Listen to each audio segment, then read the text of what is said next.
Yeah.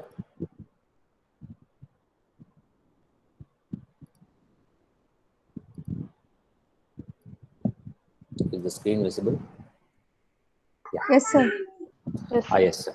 Okay. The topic for today's lecture is from media management course under that second unit, media economics, which is media structure, features of media economics, and types of market systems. We'll have an introduction about the different types of market and its systems and what is media market is about. Okay. So after completion of this session, you learn about media structure and its various economic scenarios and features of distinctive features of media economics, types of market systems and media market. So this session provides you an overview of the main features of media economics and the typical system of regulation. There is governance. Two things.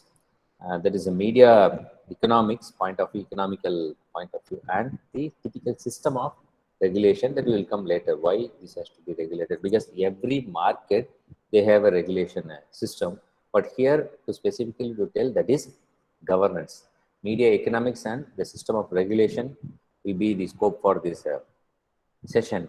So media economics and system of regulation show distinctive features. This is not the case of like any other enterprises or industry or organization or institution compared with other industry sectors, no, and other institutional areas. This is totally different. Media is totally different and has a distinctive feature which has to deal with the economics and the regulatory system. The key difference between the both the cases is see dual character of media being both a commercial enterprise and a key element in the political, cultural, and social life of society. So, media has a dual character here. Media can be seen as a commercial enterprise and also as well as a key element in the political, cultural, and social life of society. So they cannot be left entirely to the marketplace or closely to be regulated. We can't, as if you take the system of regulation as how it has been done for other products or other markets, other institutions, cannot be just followed here. We can't left this marketplace entirely to be closely regulated since it has a dual character. So neither media firms nor governments have a free hand to imply the policies.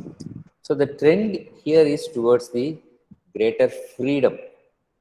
So limits to action. So media has a freedom with limitations. So mass media can be regulated in a marginal or indirect ways by governments. So that is more crucial distinctive features in media economics is um, it has to be regulated in a marginal or indirect ways.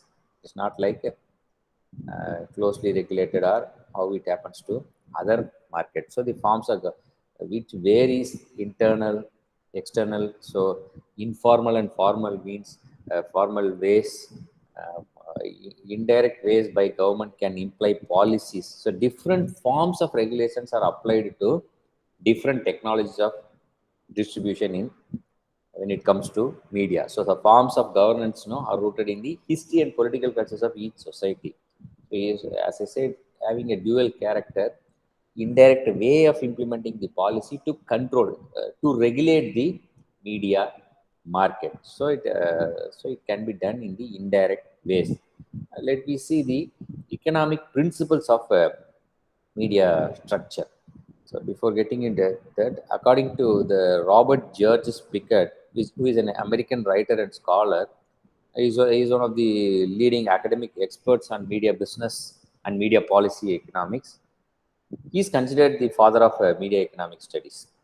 He has taught both at Harvard University and University of Oxford. What he says is a market consists of sellers that provide the same good or service, which implies to our media. So providing the same good or service or closely suitable goods or services to the same group of consumers. Again, I am repeating, a market consists of sellers that provide the same good or service or closely suitable goods or services to the same group of consumers. So, in general, markets can be defined according to place, people, type of revenue, and the nature of product or service. So, here a more fundamental line in the economic division in media business is between the consumer market for media products and services and the advertising market. So again, when we see the media structure, how the economic principles can be implemented in the media structure. No, the economic division in the media business is between the consumer market for media products and services as well as the advertising market in which a service is sold to the advertisers. See, the consumer market is the viewers or the listeners or audience who are consuming the media products and services. The other division is the advertising market, in which the particular service is sold to the advertisers in the form of access to the audience. So this is the one of the important features of media economics, which relies on two different sources of revenue for reaching significance. Two different sources of revenue. One is consumer market for media products and service, and the advertising market where the service is sold to advertisers in the form of access to audience. So one can note here, consumer market is another between product like books, tapes, videos, newspapers directly to the consumers. That's for continuous media services like cable television, or broadcast television, or online media. Now the OTT platform.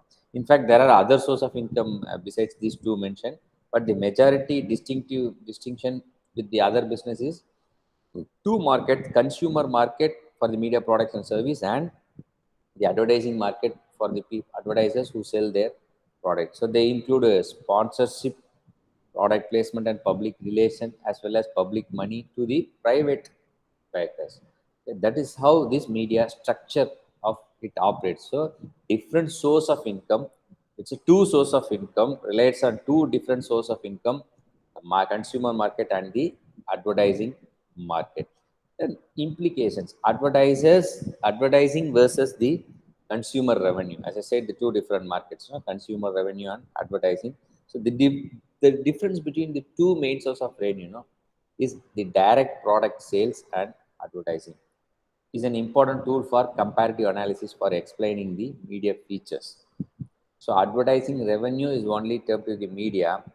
This is called as some media suitable for only advertising, while others, which they operate in both the markets like television, radio, newspaper, magazines, and internet.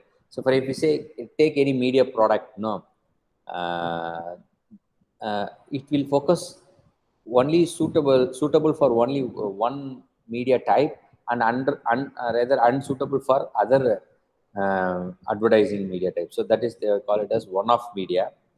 The some media products and service, which can equally operate in all the markets like television, radio, newspaper, magazines, websites,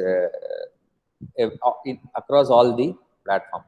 So there are some advertising revenue only media with no consumer revenue.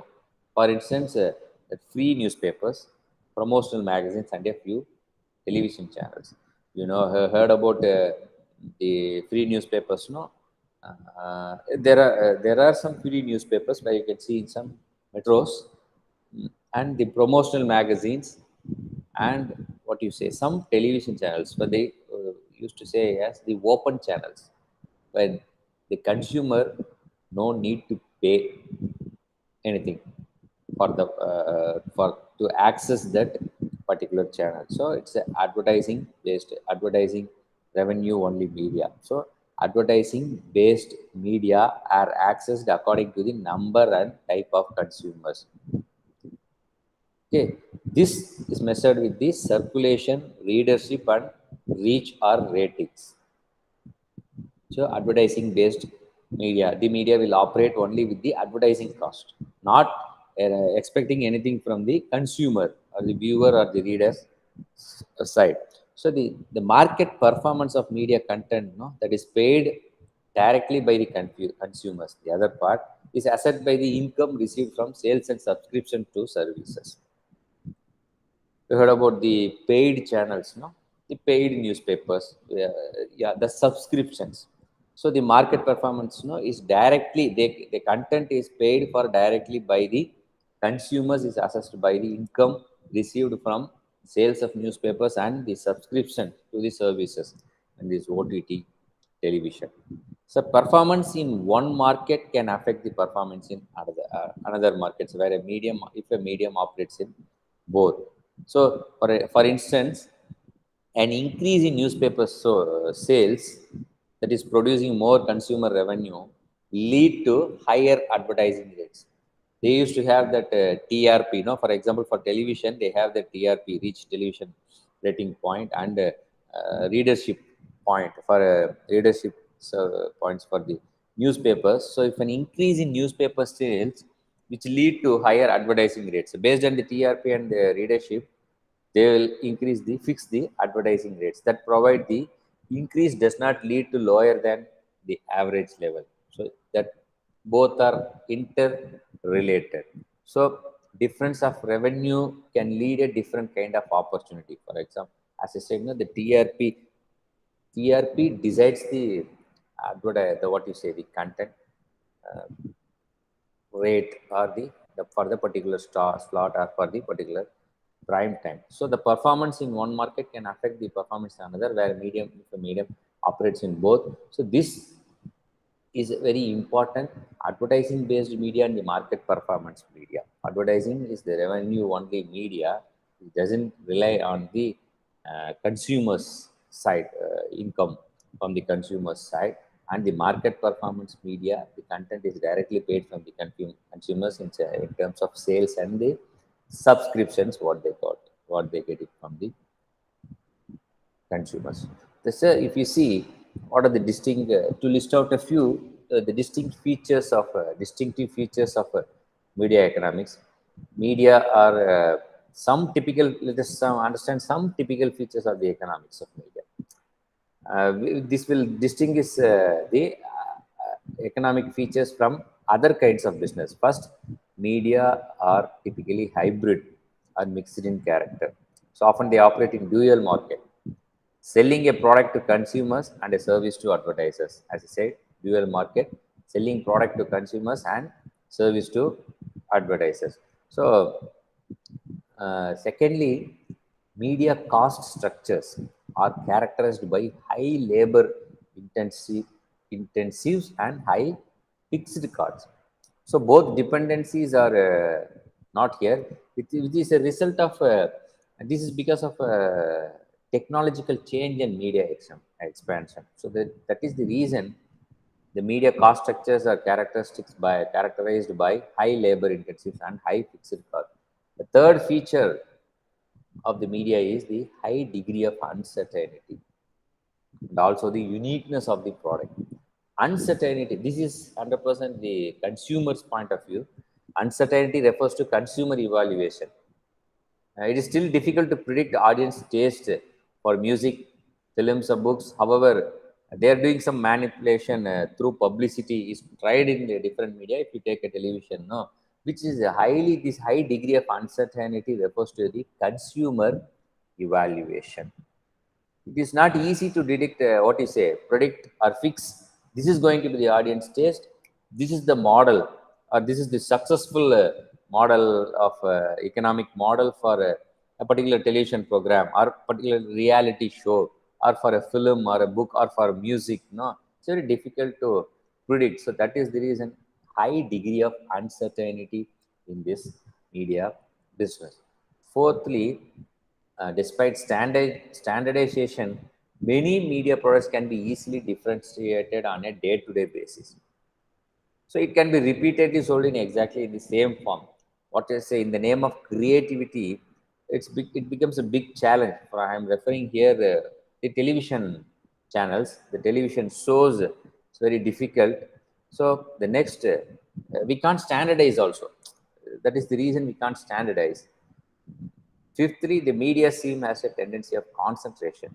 This may happen because of what is the advantages of monopoly control over advertising markets. So some would be media tycoons, some would become a media tycoons, and so it becomes a social power and social prestige to the media. So the concentration towards a particular media leads to the advantages of monopoly in this market. And the last, sixthly, the many media business involving distribution know hard to enter without large capital resources. It is not it is very difficult because of high fixed cost and high launch cost. For anyone to enter into this market without large capital resources is highly impossible. So that is one of the major feature if you see the media business in the economical point of view. So one cannot hope to start up a significant newspaper or a television channel in a small way. Cannot be done. The what we do are doing in a YouTube channel is totally different. It is a big, it is not like a market. It's become a medium to the users, where the user generates the content, and the authenticity and reliability definitely varies, and the standard thing is not there. So it is not an easy to start up a newspaper or a television channel in a small way. So it's hard to enter a large capital without large capital resources. So finally, the media are different because they are affected by the public interest, and thus they are not just any other business and tend to be burdened with a considerable responsibility is not there. So with this production and manufacturing oriented business, no, it's focused on only production and tries to sell products. If you want to see the other side, no, they will focus on the production and try to sell the products. The customer oriented business, no, they focus on the need of the customer, and they produce accordingly, and they know the market, and their service to be sold. So it is not like that. So media are hybrid in respect of markets, product and technology. Media have high fixed cost. It involves creativity. It involves creativity and uncertainty, because we can't predict the audience, or we can't predict the readers. Products can be multiply used or recycled with this media, which is not possible in other businesses. Media tend to naturally to concentration. Media business is difficult to enter because of large capital resources is required, and media are not just like any other business because of the public interest aspects. So these features distinct media from the economic perspective with the other businesses.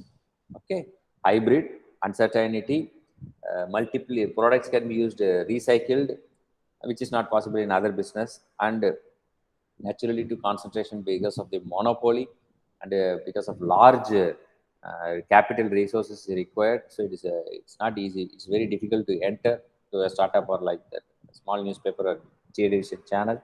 And with these features, let me see the media market. So far what we have seen is the media economics, how the media economics can be structured, which is not like any other business, and we have identified a few features which makes the media economics as a distinctive one compared to other things. So next, getting into the different types of market system. This is not the exclusively for media. This is in general about the market system. This is a general classification of the market systems. In market economics, there are variety of different market systems that exist depending on the industry and companies within that industry.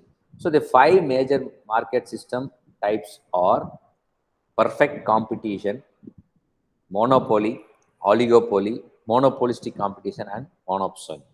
So this is general classification of the market system, the major market system. I will explain one by one. Perfect competition, monopoly, oligopoly, monopolistic competition, and monopoly. Perfect competition is with infinite buyers and sellers. So perfect competition is a market system which is characterized by many different buyers and sellers.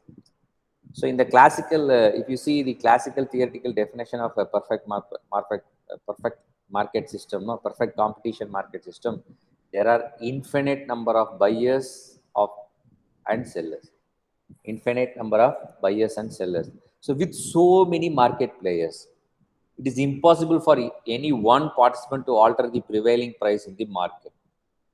If they attempt to do so, buyers and sellers have infinite alternatives to pursue. For example, this won't fit for a what you say for the media market. For example, the local market. Okay, for a vegetable markets, the vegetable buyer seller, we have option for infinite sellers, and they also have the option for infinite buyers. So it is impossible. That is the reason. No, if you enter a market, no, uh, the price of an onion, which looks the same throughout wherever you go through the market at that particular day. So they can't, it is impossible for any one participant, seller, to alter the prevailing price in the market. Okay, infinite buyers and infinite sellers, like gold, nobody can alter the price. So they have the prevailing price in the market, they can't alter it. Okay, so if they attempt to do this price alteration, no, they have infinite alternatives. These buyers have an alternative to buy. So that is what the actually the perfect competition. This is the classical theoretical definition: infinite number of buyers and infinite number of sellers. So it's a perfect competition market. So the second one is the monopoly with only one producer. A monopoly is the exact opposite form of a market for perfect competition. Here, no, it is in a pure monopoly. There is only one producer of a particular good or service, and generally no reasonable substitute. So in such a market system, monopoly, no, is able to charge whatever price they wish to due to the absence of competition. But their overall revenue will be limited by the ability or willingness of customers to pay their price. For a perfect example for this monopoly, no, railways, mm, not we can take airways, the difference, like no railways, which provides service, no, there is only one producer for that particular one service provider, and there is generally no reasonable substitute for it. Monopoly. So in this such a market system, no, what will happen, no, they can able to charge whatever price, fixing the price for a, train tickets due to the absence of competition. Because then, but their overall revenue, how it is limited, no, by the ability or willingness of customers to pay their price. They are fixing the price, but they can't, they have their own limitation. If customers doesn't will are not willing to take up that railway service, no, then they will get affected. So the overall revenue will be limited by the ability of customer or willingness of the customers to pay the price. It's a monopoly. The third market system is oligopoly, with a handful of products, producers. An oligopoly is similar in many ways to a monopoly. The primary difference is that rather than having only one producer of a good or service, there are handful of producers, or at least a handful of producers, that make up a dominant majority of the production in the market system. While oligopolies do not have the same pricing power as monopolies, it is possible without what you say, the diligent government regulation, that oligopolies will collude with one another to set price in the same way a monopolies do.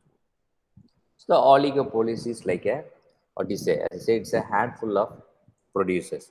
If you take this oligopoly market with the thinking the media market, no, television service providers, we have a handful of uh, channels, whether it be news channels, whether it be general entertainment channels.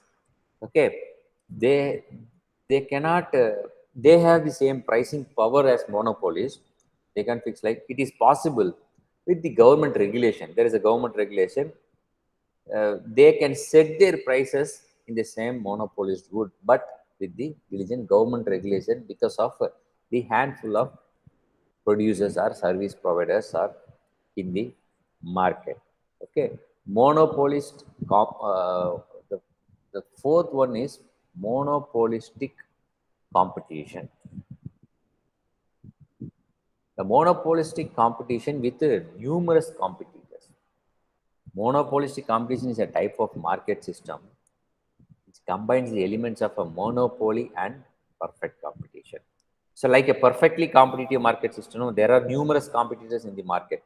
So, the difference here is that each competitor is sufficiently differentiated from the others that some can charge greater prices than a perfectly competitive firm. It's not like it's like a combination of a monopoly and the perfect competition. So, an example of monopolistic competition, no? If you take the market of music industry, there are many artists. Each artist is different and is not perfectly substitutable with another artist. So just for this suits for the creative film, or here it's as a music market. So as I said, no, each artist is different and it's not perfectly substitutable with another artist. So monopoly with the perfect competition. So competition with numerous competitors. The last one is the monopsony with one buyer. Market systems are not only differentiated according to the number of suppliers in the market, they are also differentiated to the number of buyers. So whereas if a perfectly competitive market theoretically has an infinite number of buyers and sellers, no, monopsony has only one buyer for a particular good or service, giving that buyer significant power. No, it's determining the price of the products produced. For example, the defense, the products that they use, there are only one buyer. So determining the price of product produced, which has the buyer has the significant power. So that is the monopsony. So these perfect competition, monopoly, oligopoly, monopolistic, and monopsony are the classification of a general market system. So these are the major market system types which are available prevailing now.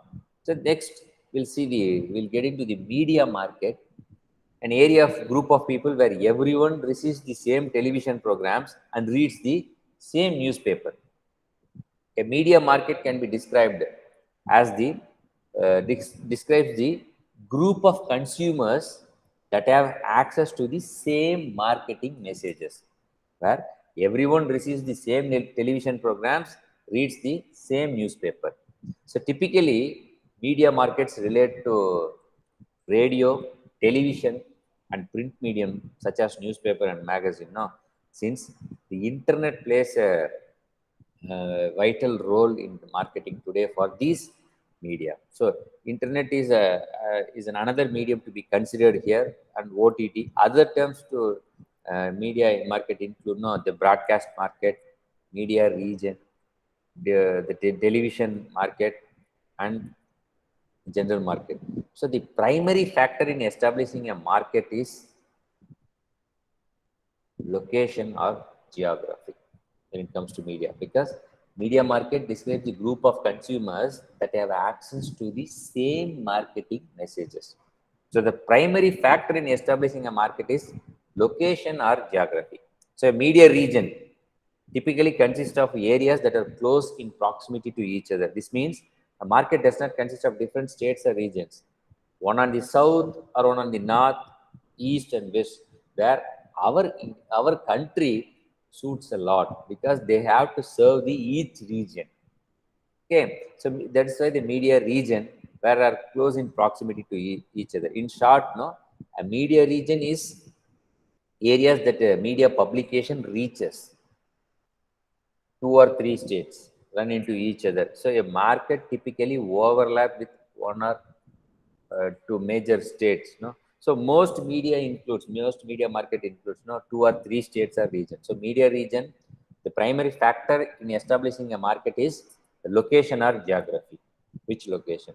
But this won't be a challenge for newspapers because it's a if it is an English newspaper, it is a nationwide, and if it's a regional newspaper, then it comes the statewide occupation. So when comparing television media markets with radio markets, there is a noticeable size difference. The radio market size is small, the television market size is big because of technical reasons.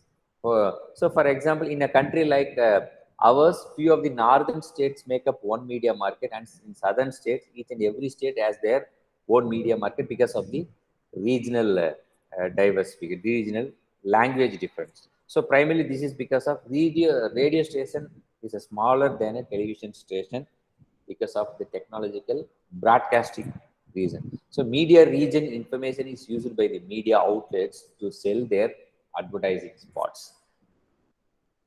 For example, there are many media research companies, marketing research companies are there. Nielsen Media Research, and many market research organizations tracks the viewing behavior of individual households that fall within each media market. So they keep track of uh, capturing the viewing behavior, tracking the viewing behavior of individual households.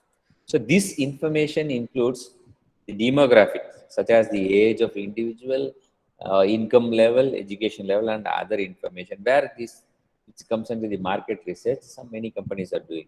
So advertisers can use this information to identify whether or not the media outlet is appropriate for its products or services.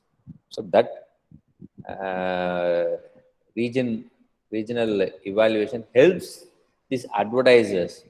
That information helps the advertisers to identify whether or not the media outlet is appropriate for their products or services. For example, if a company sells cosmetics for teens, it will review the information about the people and households in that particular media market to see if their target market exists within that media region, especially the teens. So this can be obviously collected from the demographics where under the age. So media market, establishing a media market, the primary factor is the location or the geography. With this, we can start with the media market. So far what we have seen today is about what you say, economic features, the principles of media economics, and what is the distinctive feature, distinct the media business from the other business in the economic point of view. And we had a general major market systems prevailing and how to establish a media market. And from, I think we can stop here for today. We'll start continue next